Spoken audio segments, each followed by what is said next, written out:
Semua pikiran, hati, doa, dan harapan tertuju seluruhnya kepada saudara-saudari kita di Sumatera Barat, Sumatera Utara, dan Aceh yang kini tengah dilanda banjir.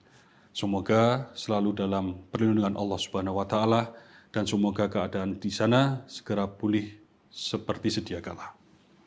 Meminjam kata seorang aktivis lingkungan, ini bukan bencana alam, ini adalah bala yang diundang manusia.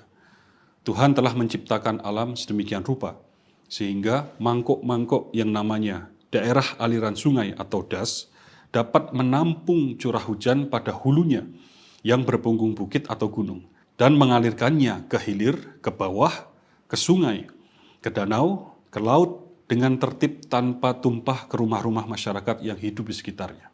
Tapi ketika 631 perusahaan atas nama izin dari pemerintah untuk tambang, HGU sawit, PBPH, geotermal, izin PLTA dan PLTM, menggunduli 1,4 juta hektar hutan di Aceh, di Sumatera Barat dan Sumatera Utara, dari 2016 hingga 2025, maka mangkuk-mangkuk das tadi tak lagi kuat menampung curah hujan yang demikian deras, sehingga banjir dan longsor menjadi undang-undang yang terpaksa ditunaikan oleh alam.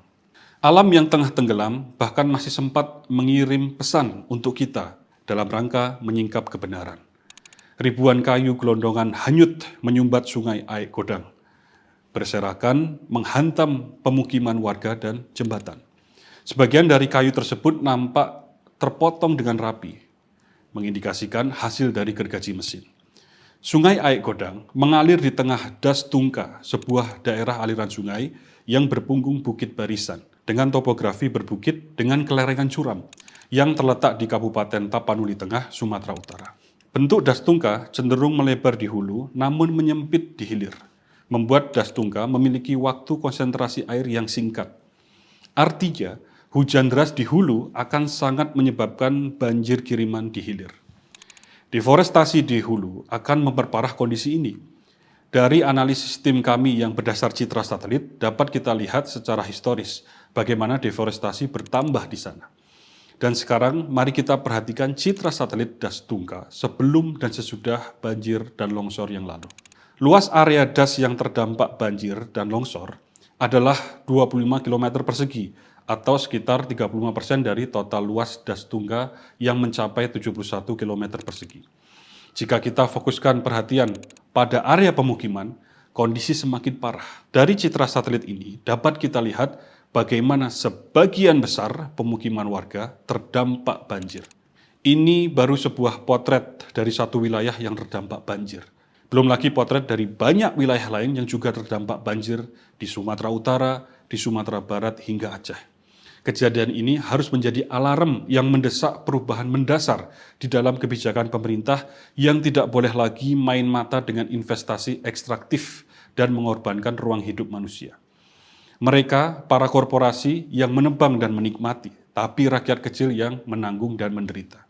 Per hari ini, 6 Desember 2025, pukul 15.30, telah tercatat 898 orang meninggal dunia, 450 orang hilang, dan 4.200 orang terluka.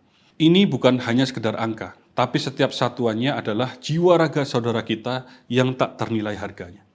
Belum lagi kerusakan pada ribuan fasilitas umum, pada hampir 300 fasilitas kesehatan, pada 500 fasilitas pendidikan, pada lebih dari 300 rumah ibadah, pada 200-an gedung atau kantor, dan pada 400-an jembatan.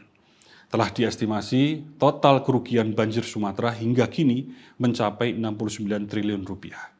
Melihat dampak yang demikian besar, seyogyanya pemerintah menetapkan banjir di Sumatera sebagai bencana nasional. Penghentian total deforestasi dan moratorium izin bukan hanya menjadi sebuah pilihan, tapi satu-satunya pilihan dan agenda mendesak bangsa saat ini. Korporasi tidak boleh berlepas tangan. Mereka juga harus turut bertanggung jawab dalam penanganan bencana dan pemulihan hutan jangka panjang. Jangan sampai kita menunggu bencana seperti ini terjadi di wilayah lain di Indonesia. Sekali lagi, semua pikiran kami, hati, doa, dan harapan tertuju kepada semua saudara dan saudari kita yang tengah dilanda banjir di Sumatera Barat, Sumatera Utara, dan Aceh. Semoga video singkat ini memberi kita sedikit perspektif bagaimana alam merespon ketidakseimbangan ekologis yang disebabkan oleh investasi ekstraktif dan mengapa kita harus segera menghentikannya.